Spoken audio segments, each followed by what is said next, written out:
Hey, I'm Will with Noble Locksmith, and you're watching my YouTube channel, Car Key Wizard. I'm an automotive locksmith, and while I definitely don't know it all, I have learned some tricks along the way that I hope will help you while you're out in the field. One thing you can do to help me out, though, would be to subscribe to my channel. And if you like my videos, leave a comment or ask a question, and I'll get back to you as soon as I can. I make a lot of videos, so if there's something you'd like to learn more about or a video you'd like to see on a car we're working on, just let me know in the comments and I'll put it up as soon as I can. Thanks, and I hope you enjoy watching my videos.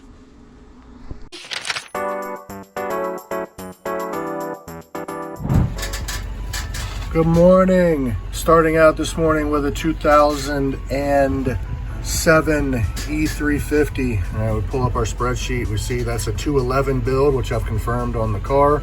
This is going to be an in-the-car fuse method with Diagspeed. All right, our Diagspeed. If you have one, that's awesome. You made a wise investment. If not, it is expensive for some reason. It's just about the same size and looks of any other programmer, but you're going to be well into $3,000, $4,000. But this is the best way to do these. I can get it done quick, efficiently, and we're going to knock it out real quick and show you how to do it. All right, we're using Diagspeed to do this E350, so we want to pull up our Diagspeed manual. So let's look at the E-Class. You know, it's a 211 build. We've got an all keys lost situation. So let's figure out what we need to do here. We're going to do this one in car. All right, so this is the fuse method. All right, so this is an older system of how to do it, but still has a lot of good information. That's what we want to know, where the fuse we're hooking into. So on the left side, third up from the bottom, that's what we're going to hook into. This one doesn't look like 2000 newer in car. Okay, fuse. Okay, we do have to get into the steering, into the ESL connector. So we're going to pull the kick panel. We're going to open that up. We're going to pull that. It's on the left side of the steering column. And we're going to tap into pin 1. We do all that, and we're going to start the process on the computer. All right, so I've got my kick plate out of the way. When you look up in here, that's going to be the connector I'm looking for. It's connected to the side of the steering column, just a little bit higher up in there. We're going to go into pin 1. You can kind of see from here, there is no pin on the right side of that one.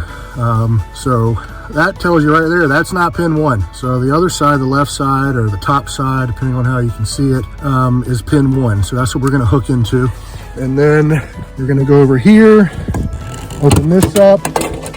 And remember, third up on the left side, the 7.5. So we're going to leave that in there for now because we want to still make sure we can read the EIS data. So we're going to go ahead and get everything hooked up with the Diagspeed and get going. You've got one wire going up in there, kind of sticking up in there. You've got it coming back down.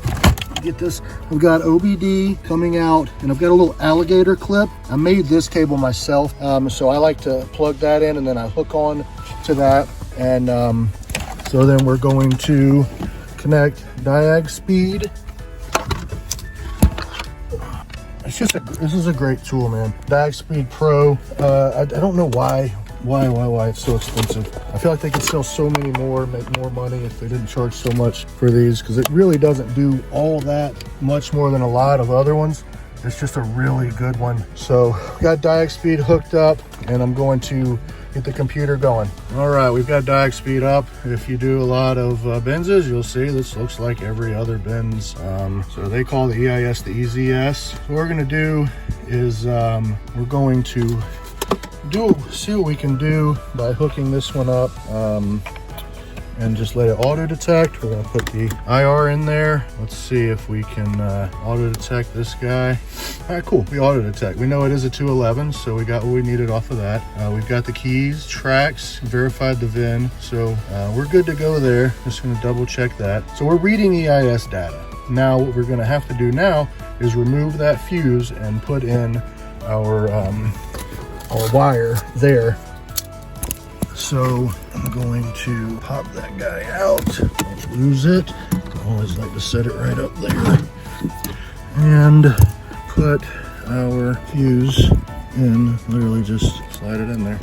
I never know which side it needs to go on, so you'll have to try it. If it works, it works. If it doesn't, it doesn't. Okay, so all right, we read data, that we got it on the right side. So we read data, we got it on the right side, we're getting power. So now we're going to go to search password. Now, this one, it's different than all the other ones you've ever done. So let me get this started, just a second. All right, so in here, we know that we wanna do all keys lost, easy yes, that's where we got.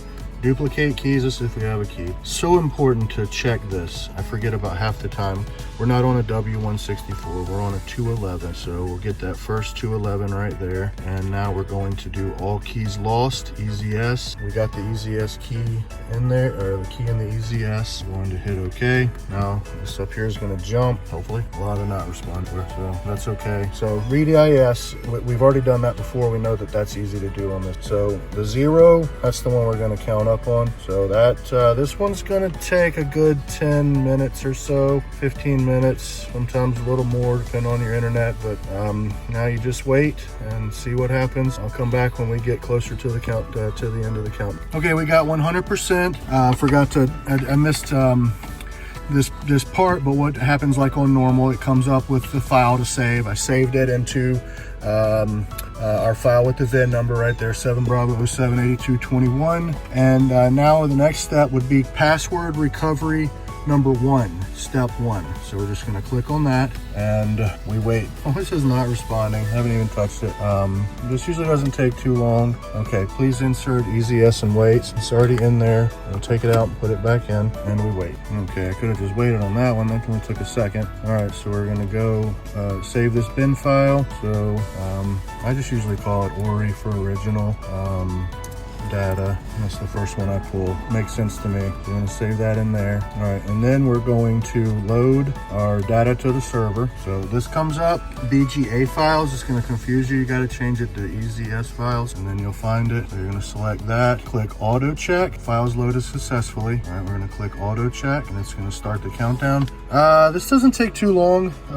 Minutes though. It's going to be minutes that it takes usually. So we'll pause it and come back in a minute. Okay, we're back.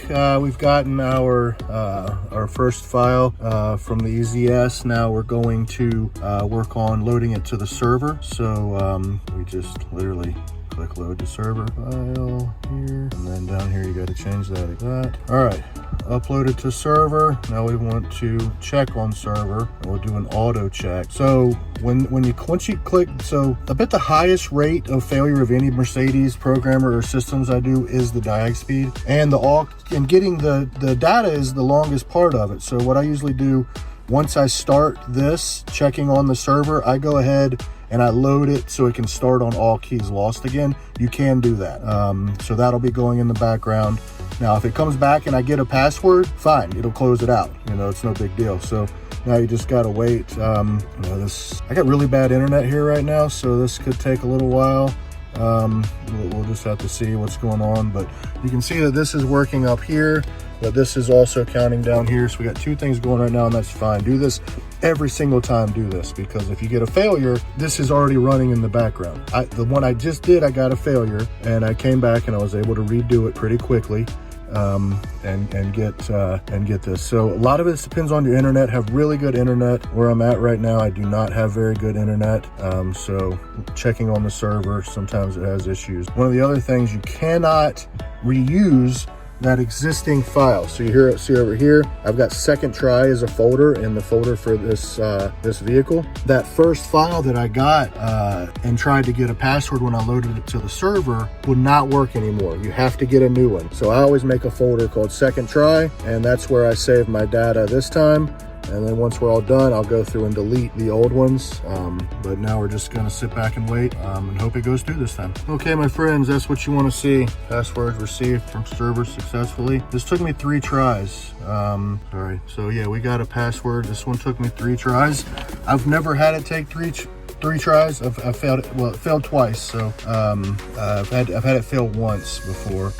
So what we're gonna do is we're gonna go to our password folder or our password file and come on, I don't know why this is, well, I do, old system. So we're just gonna type this in, Echo 915 Charlie, 4 Charlie, Charlie Bravo, Frank 11. Okay, Echo 915, Alpha Charlie, 4 Charlie, Charlie Bravo, Frank, ooh, I messed up, Charlie Bravo, Frank, Charlie, Charlie, Echo 915. All right, we've got our password. We just came back, we read the EIS data. Now we're gonna paste our password in and we're gonna save this.